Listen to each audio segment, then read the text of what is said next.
കേരള കർണാടക വനത്തോട് ചേർന്ന അതിർത്തി പ്രദേശങ്ങളിൽ പിടികൂടുന്ന വന്യമൃഗങ്ങളെ കേരളത്തിനോട് ചേർന്ന് ഇറക്കിവിടുന്നതായി ആക്ഷേപം. കാസർഗോഡ് ജില്ലയിൽ വന്യമൃഗശല്യം വ്യാപകമായതോടെയാണ് നാട്ടുകാരുടെ സംശയം ബലപ്പെടുന്നത്. ജനവാസ മേഖലയിൽ ഇറങ്ങിയ പുലിയെ പിടികൂടാനാവാത്തത് ആശങ്ക സൃഷ്ടിക്കുകയാണ്.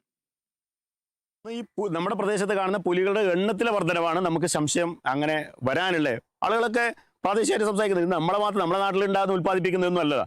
ഇത് ഇപ്പൊ കുട്ടികളൊക്കെ ആയി എന്നാണ് പറയുന്നത്. നേരത്തെ വാർത്തകളൊക്കെ ഉണ്ടായിരുന്നു, പുലിക്കുഞ്ഞുങ്ങൾ ഈ പ്രദേശത്ത് ഉണ്ട് എന്നുള്ളൊരു വാർത്ത വരുന്നുണ്ട്.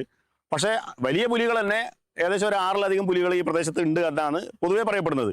അത് കൃത്യമായിട്ട് കേരളത്തിന്റെ ഭാഗമായിട്ടില്ലതല്ല എന്നാണ് നമുക്കൊരു സംശയമില്ലത്. അതായത് റിസർവ് വനം കർണാടകത്തോട് ചേർന്നാണ്, 10-35 കിലോമീറ്ററിന്റെ അതിരേ ഉള്ളൂ. അപ്പോൾ അവര് സ്വാഭാവികമായിട്ട് അറിയപ്പെടാതെ പിടികൂടപ്പെടുന്നത്, കേരള ഗവൺമെന്റോ അല്ലെങ്കിൽ നാട്ടുകാരൊന്നും അറിയപ്പെടാതെ പിടികൂടുന്ന പല വാർത്തകൾ ഉണ്ടാവുമല്ലോ. പുലിനെ കർണാടകത്തിൽ നിന്നെല്ലാം പിടിച്ചാൽ അത് നേരെ നമ്മുടെ ഈ പ്രദേശത്ത് കൊണ്ട് തള്ളുന്നൊരു സ്ഥിതി ഉണ്ടാവും എന്നാണ് ഇപ്പൊ നമുക്കൊരു സംശയം. അത് സ്ഥിരീകരിച്ചൊന്നും പറയാൻ പറ്റില്ല. ജനങ്ങളിപ്പോൾ ആ ഒരു ആശങ്കയും കൂടെ, നമുക്ക് പൊതുവായിട്ടുള്ള പ്രശ്നങ്ങൾ വരുമ്പോൾ പല രീതിയിൽ ജനങ്ങളുടെ സംസാരങ്ങൾ അല്ലെങ്കിൽ നിരീക്ഷണങ്ങളെല്ലാം ആ നിലയിൽ. വിവരങ്ങളുമായി ജോസഫ് അഗസ്റ്റിൻ ചേരുന്നു. ജോസഫ്, പ്രദേശവാസികളുടെ ആക്ഷേപം മാത്രമാണോ, അല്ലെങ്കിൽ വനം വകുപ്പ് അധികൃതരുടെ കണ്ടെത്തലും കൂടി ഈ ഒരു വിവരത്തിന് പിന്നിലുണ്ടോ? കാളിദാസ്, ഗുരുതരമായ ആരോപണമാണ് നാട്ടുകാർ ഉന്നയിക്കുന്നത്. കാസർഗോഡ് ജില്ലയിൽ കഴിഞ്ഞ കാലങ്ങളിൽ ഒന്നുമില്ലാത്ത അത്രയും രീതിയിൽ വന്യമൃഗത്തിന്റെ ശല്യം രൂക്ഷമാകുകയാണ്. അതിൽ ഏറ്റവും പ്രധാനപ്പെട്ടത് പുലിശല്യം രൂക്ഷമാകുന്നു എന്നുള്ളതാണ്.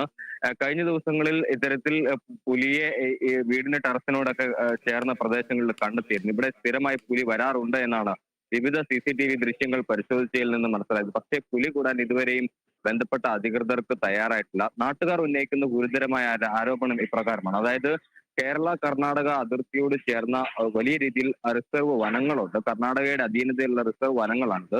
ഇവിടെ നിന്ന് പിടികൂടുന്ന അല്ലെങ്കിൽ ഈ ഗ്രാമങ്ങളിൽ, അതായത് കർണാടകയോട് ചേർന്ന ഗ്രാമങ്ങളിൽ ഇറങ്ങുന്ന പുലികളെ കേരളത്തോട് ചേർന്ന ഒരു പ്രദേശങ്ങളിൽ തുറന്നു വിടുന്നതായാണ് ഒരു ആരോപണമുള്ളത്. പക്ഷേ ഈ ആരോപണം ശരിവെക്കാൻ ഇതുവരെയും സാധിച്ചിട്ടില്ല.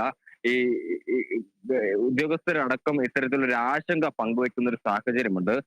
അതായത് ഇത്തരത്തിൽ കർണാടകയോട് ചേർന്ന പ്രദേശങ്ങളിൽ നിന്ന് കാട്ടുപോത്തിനെയും അല്ലെങ്കിൽ വന്യമൃഗങ്ങളെയും നാട്ടുകാരായിട്ടുള്ള ആളുകൾ തന്നെ ഈ പ്രദേശത്തേക്ക് ഇളക്കി വിടുന്നു. അതായത് വെടിപൊട്ടിക്കുകയും അതുപോലെ ഇളക്കി വിടുകയും ചെയ്യുന്ന ഒരു സാഹചര്യമുണ്ട്. അങ്ങനെ ഇവർ കേരള അതിർത്തിയോട് എത്തുന്ന ഒരു സാഹചര്യമാണ് എന്നാണ് ഇവർ ആശങ്ക പങ്കുവെക്കുന്നത്.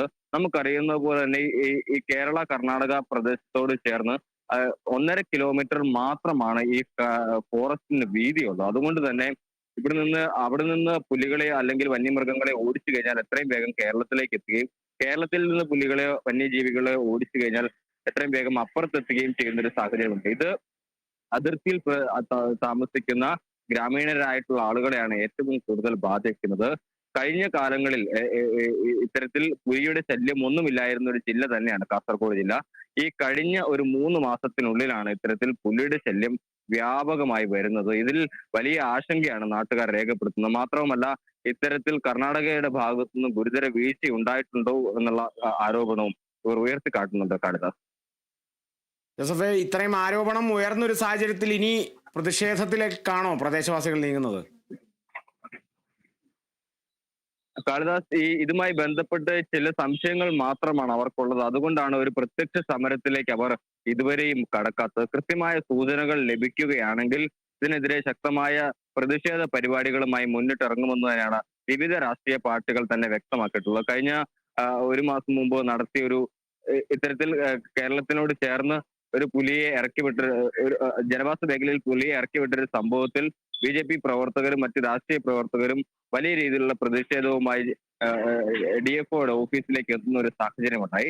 കൃത്യമായ തെളിവുകൾ കിട്ടുകയാണെങ്കിൽ പ്രത്യക്ഷ സമരങ്ങളുമായി മുന്നോട്ട് പോകുമെന്ന് തന്നെയാണ് നാട്ടുകാർ ഇപ്പോൾ പറയുന്നത്. കാരണം ഇതൊരു കൃഷി പ്രദേശമാണ്. മാത്രവുമല്ല, ജനങ്ങൾ തിങ്ങിപ്പാർക്കുന്ന ഒരു ഏരിയയിൽ ഇത്തരത്തിൽ പുലികളുടെ സാന്നിധ്യം കണ്ടെത്തുന്നത് വലിയ വെല്ലുവിളിയാണ് ഇവരുടെ സ്വസ്ഥ ജീവിതത്തിന് ഉയർത്തുന്ന ഒരു സാഹചര്യം നിലവിലുള്ളത്. കാണുന്നത് തീർച്ചയായും ജോസഫ്, എന്തായാലും ഈ ഉയർന്നു വരുന്ന സംശയങ്ങൾക്കൊക്കെ ഒരു സ്ഥിരീകരണം ആവശ്യമാണ്.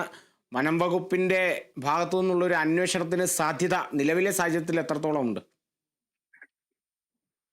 വനം വകുപ്പ് ഉദ്യോഗസ്ഥർ ഈ വിഷയം വളരെ ഗൗരവത്തോടു കൂടി തന്നെയാണ് നിലവിൽ എടുത്തിട്ടുള്ളത്. ഇവർ ഇത്തരത്തിൽ നാട്ടുകാർ ഇത്തരത്തിൽ ഒരു ആശങ്ക പ്രകടിപ്പിച്ച സാഹചര്യത്തിൽ തന്നെ വനം വകുപ്പും ഇതുമായി ബന്ധപ്പെട്ട് ജാഗ്രത പാലിക്കുന്നുണ്ട്. മാത്രവുമല്ല, ഇത്തരത്തിൽ ഈ പുലി ഇറങ്ങുന്നത് വനം വകുപ്പിനെ സംബന്ധിച്ചിടത്തോളം വലിയ തലവേദന സൃഷ്ടിക്കുന്ന ഒരു സാഹചര്യമാണ് നിലവിലുള്ളത്. അതുകൊണ്ട് ഇത്തരത്തിൽ അന്യായമായിട്ടുള്ള പ്രവൃത്തികൾ മറ്റു ഉദ്യോഗസ്ഥരുടെ ഭാഗത്തു നിന്നുണ്ടാകുന്നുണ്ടോ, കർണാടകയുടെ ഭാഗത്തുനിന്നുണ്ടോ എന്നുള്ളതൊക്കെ അറിയാൻ വേണ്ടി ഇവരും പരിശോധന ശക്തമാക്കിയിട്ടുണ്ട്. വിവിധയിടങ്ങളിൽ ഇപ്പോൾ ഇന്ന് 6ഓളം പ്രദേശങ്ങളിൽ ഈ വന്യമൃഗങ്ങളുടെ സാന്നിധ്യം അറിയുന്നതിന് വേണ്ടി അലാറം സ്ഥാപിക്കുകയാണ്.